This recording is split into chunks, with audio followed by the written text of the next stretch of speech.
এই যে তোর দাবার দিব হানরে। শেরপুরের শ্রীবর্দী উপজেলার সীমান্তবর্তী গারো পাহাড়ের বালিজুড়িতে গত কয়েকদিন যাবৎ লোকালয়ের আশেপাশে একটি হাতির পালের দেখা মিলছে। আজ বিকেলে সেই হাতির পাল দেখতে ও তাদের ভিডিও ধারণ করতে শ্রীবর্দী উপজেলার বালিজুড়ি রেঞ্জের মালাকুচা পাহাড়ে যান পার্শ্ববর্তী ঝিনাইগাতি উপজেলার ফাকরাবাদ গ্রামের বাসিন্দা ফারুক হোসেন। কিন্তু ভিডিও করতে হাতির কাছাকাছি চলে গেলে একটি বন্য হাতি তেড়ে আসে তার দিকে। তখন হাতির পায়ের নিচে চাপা পড়ে গুরুতর আহত হন ওই যুবক।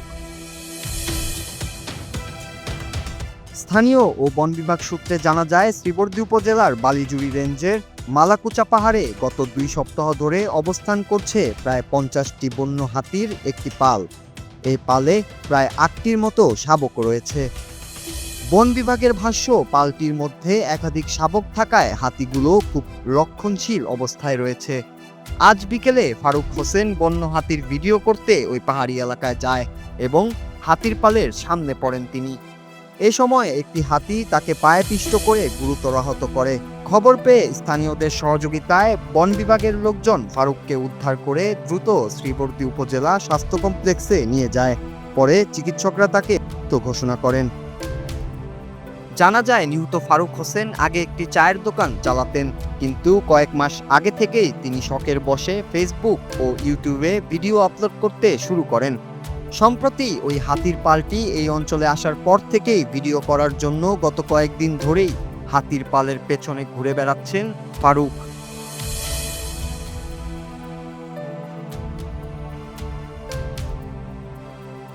নিহতের ফেসবুক আইডিও ঘুরে দেখা যায়, মৃত্যুর কয়েক ঘন্টা আগেও হাতির ভিডিও আপলোড করেছেন, যেখানে হাতিগুলোকে অন্য আরেক যুবকের দিকে তেড়ে যেতে দেখা যায়।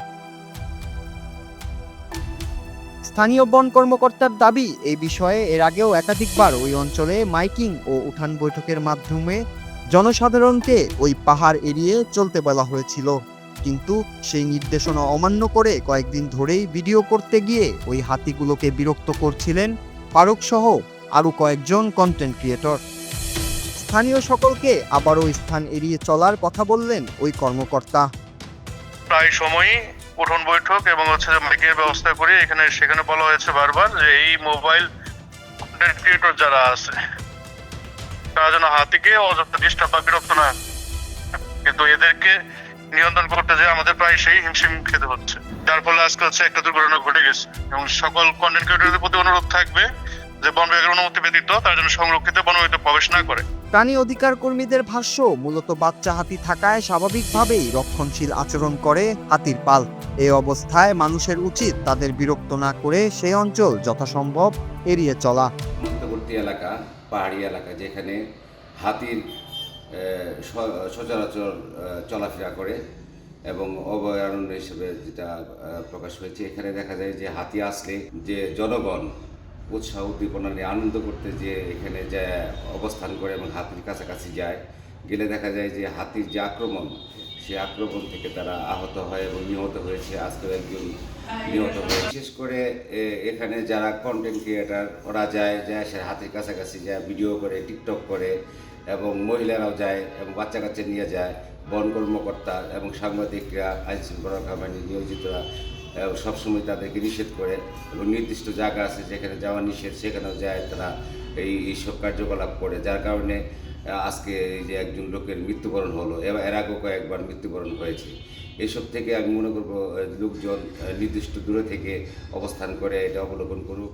বিশেষজ্ঞদের মতে, বন্য হাতির অবস্থানকালে সে এলাকায় সচেতনভাবে চলাচল ও যথাসম্ভব এড়িয়ে চললে হাতি ও মানুষ উভয়ের জীবনই সুরক্ষিত থাকে এবং বন্যপ্রাণী রক্ষায় তাদের আবাসস্থল ও পাহাড়ে যথাযথ নিরাপত্তা ব্যবস্থা থাকা প্রয়োজন বলেও মনে করছেন বিশেষজ্ঞরা। Nur Raju, Bangla TV news desk.